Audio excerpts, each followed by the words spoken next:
আগামী 24 ঘন্টার মধ্যে হাদি ভাইকে গুলি করা মূল আসামিকে গ্রেফতার করতে হবে। এই দাবিগুলো যদি 24 ঘন্টার মধ্যে দৃশ্যমান না হয়, আবারও কঠোরভাবে প্রতিবাদ গড়ে তুলবো। যদিও তাকে এখনো গ্রেফতার করা সম্ভব হয় নাই, কিন্তু তার ব্যবহৃত হাতিয়ারটা উদ্ধার করা হয়েছে। স্বরাষ্ট্র উপদেষ্টাকে অবরুদ্ধ করার চেষ্টা করছে বৈষম্য বিরোধী ছাত্র আন্দোলনের নারায়ণগঞ্জের সদস্যরা।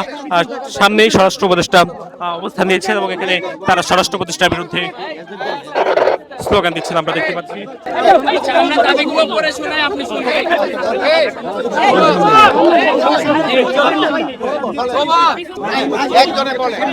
নারায়ণগঞ্জ সহ দেশের আইন শৃঙ্খলা পরিস্থিতি কিরকম, তাই আমরা কিছু দাবি নিয়ে এসেছি। দাবিগুলো হচ্ছে: 1, জুলাই গণঅভ্যুত্থানের পর পুলিশ লাইন, সিদ্ধিরগঞ্জ থানা এবং 2500 থানা থেকে 140টি অস্ত্র উদ্ধার লুট হয়েছিল, যার মধ্যে প্রশাসন 100টি উদ্ধার করেছে বলে আমরা জানতে পেরেছি। বাকি 40টি উদ্ধার এখনো করতে পারেনি।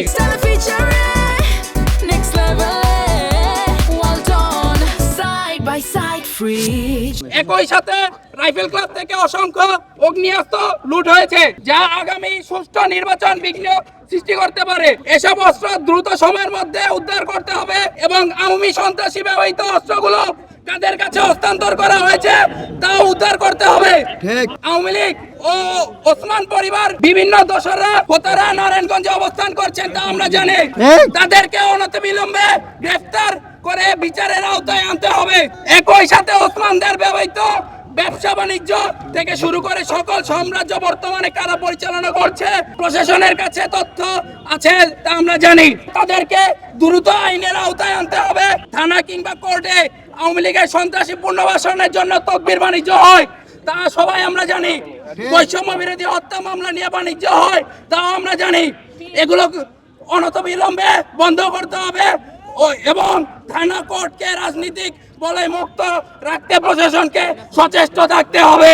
গ্যাং কালচার প্রতিরোধ করতে প্রশাসনের সর্বোচ্চ ভূমিকা নিশ্চিত করতে হবে, যার ফলে এই অঞ্চলে মাদক বৃদ্ধি পাচ্ছে এবং মাদক ব্যবসায়ীদেরকে দ্রুত গ্রেফতার করতে হবে। 5 নম্বর দাবি, বিদেশি অ্যাসাসিনদের দ্রুত চিহ্নিত করে গ্রেফতার করতে হবে।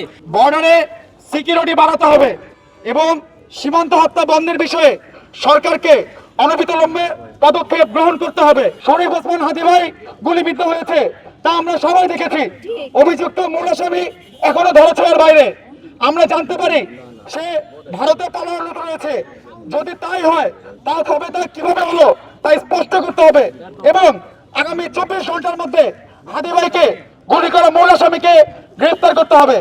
আর এই দাবিগুলো যদি 24 ঘন্টার মধ্যে দৃশ্যমান না হয়, তাহলে আমরা জুলাইতে যেভাবে রাজপথে ছিলাম ঠিক সেভাবে আবারও কঠোরভাবে প্রতিবাদ গড়ে তুলবো।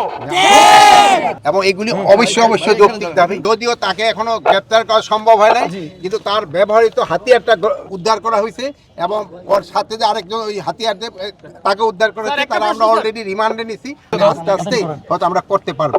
আরেকটা জিনিস, আমাদের ওসমান হাদি ভাই আহত, এর জন্য আপনারা সবাই আল্লাহর কাছে দোয়া করবেন, উনি যেন সুস্থ হয়ে আমাদের মাঝে আবার ফিরে আসতে পারে। স্বরাষ্ট্র উপদেষ্টাকে দীর্ঘ কিছুক্ষণ অবরুদ্ধ করে রাখে বৈষম্য বিরোধী ছাত্র আন্দোলন নারায়ণগঞ্জের নেতাকর্মীরা। তারপর তাকে অবরুদ্ধ করে নানান ধরনের দাবি তুলে ধরা হয়। তারপরে স্বরাষ্ট্র উপদেষ্টা লেফটেন্যান্ট জেনারেল অবসরপ্রাপ্ত জাহাঙ্গীর আলম চৌধুরী তিনি বৈষম্য বিরোধী ছাত্র আন্দোলনের যারা যে দাবিগুলো তুলে ধরছিলেন এবং তারা 24 ঘন্টার আলটিমেটাম দিয়েছেন, সেই 24 ঘন্টার দাবি স্বরাষ্ট্র উপদেষ্টা নিজেও বলেছেন যে তাদের দাবিগুলো যৌক্তিক এবং বিনা কারণে জামিন পায় সেই বিষয়ে পুলিশের বিরুদ্ধে স্বরাষ্ট্র উপদেষ্টা বা স্বরাষ্ট্র মন্ত্রণালয় ব্যবস্থা নেবেন বলেও জানানো হয়েছে।